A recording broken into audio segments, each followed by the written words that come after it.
Hi, this is Anaya Joshi, and this is my speaker of the House Project on Ruth Bader Ginsburg's death and how it affects the upcoming election of 2020. This is my dad, and this is my mom. Hi. So the first question that I have is, Ruth Bader Ginsburg played a really important role in the Supreme Court during her time. What kind of thoughts are you having regarding the next associate for the Supreme Court? Well, in my opinion, I mean, this is a very critical time in our country because she was, the courts were tipped 5-4 on the conservative side, and now that the Republicans are trying to have a conservative judge replace her, which would tip the court in 6-3, which would change everything, past, present, and moving forward. I just think that the next person who replaces her is going to have some big shoes to fill and a lot of key issues to address immediately, namely, continuing with women's rights, especially with Roe versus Wade, equality in the workforce. So, Do you guys possibly think that the conservative and liberal parties could ever come to an agreement? I think with the 5-4, the way courts were set up today, I think there was a lot of compromise made. But with her untimely death, this tips the scale in the other direction very heavily. And especially when they're trying to fill the seat so quickly, some of the decisions now are going to be tipped more towards the conservative side if a replacement is Republican. So, in the future, I'm sure there could be some kind of compromise, but it really just takes, it's all give and take. Let's say Biden does win the election, how do you think if they do, if there isn't the next justice is conservative, how would that play into, how would that play out if Biden does become president? I think the key thing is if the seat is filled with a conservative judge, like what the Republicans are trying to do today, it will put a lot of past cases up for grabs. Roe versus Wade on women's rights, gay rights, as well as the entire LGBTQ community, and then also some of the things that conservatives want to revert back from the Democrats' days, like the Obamacare, which gives universal healthcare rights to a lot of people, which also becomes so there's a a hot lot topic up for issue. grabs, based on who is going to come fill her seat. Okay. Many people are worried that the Supreme Court will never be the same now that she's gone. Ruth played a major role in advocating for women's rights. What are your thoughts moving forward with this movement? Do you think that the next associate will keep up with her legacy? I think she did a lot for women, standing up for women's rights across the globe, and also she inspired a lot of kids to go get and really truly break the glass ceiling. In the corporate world, it says women's don't get the same opportunities, women's don't get the same pay, and there's just a lot that could be done, and she continuously pushed for that, and people were inspired by that. What do you think? Yeah, that's exactly what I was going to say about she was inspiring to the future generation.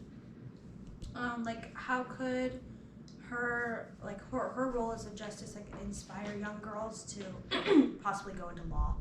I think her role just in the Supreme Court, I think it inspires young women to speak up and to believe in themselves that they are equal. So not only to go into law, but in whatever they choose to do, they are deserving of equal pay and more responsibility because they're capable. And I think her presence and what she stood for really inspires the younger generation of women to kind of break that mold of where they can go.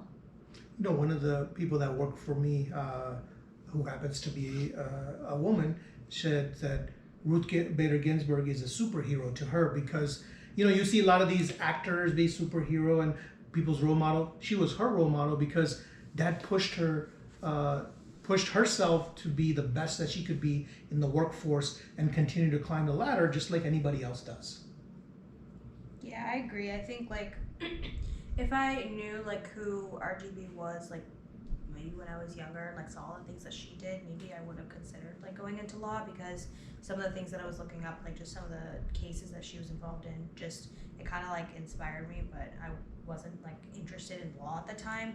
So I feel like her role as like an inspiration, like is definitely like impactful even now that she is gone, which is unfortunate because she could have inspired so many other people to, so many other young women to go into such a hard field, especially for women when it's not like the most equal. I think that whoever fills her shoes next has to try and keep up with that like inspiration.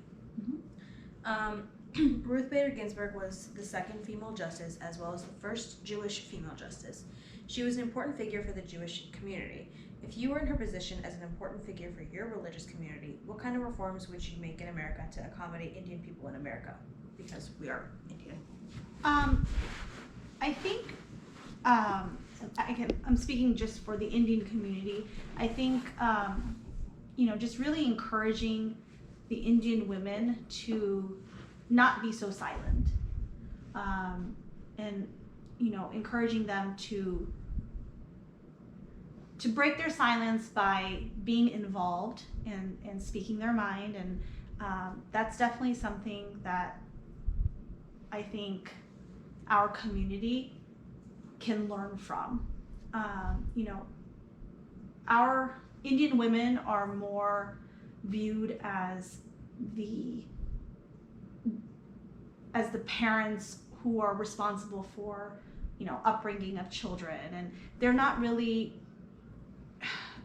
The breadwinners. right. They're not always viewed as the powerhouse in a household.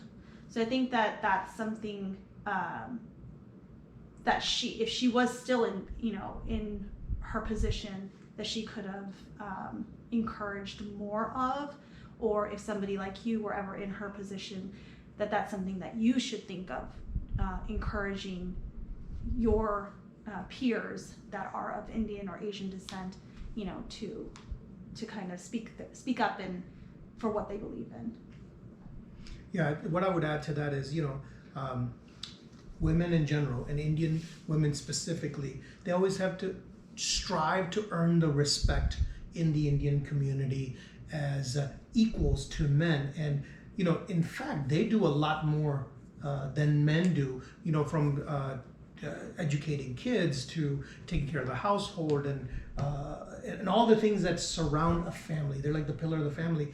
But it is, been generations, it's been going on for generations, so people just kind of have traditional roles in their mind of what an Indian dad does versus an Indian mom. And I think we've got to break that mold. And I think one of the things that I saw from what Ruth Bader Ginsburg was promoting, especially in her community, is that. And I think that break the ceiling type of attitude is what's inspiring to a lot more people than just women. Yeah, I think that like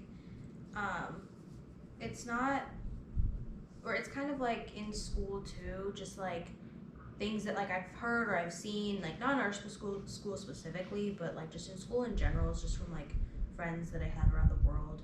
They have had like racial injustice, and I feel like because Indian people don't speak up about this, it's kind of swept under the rug and it's not viewed as like racial discrimination, but in a way it is. And I feel like if I were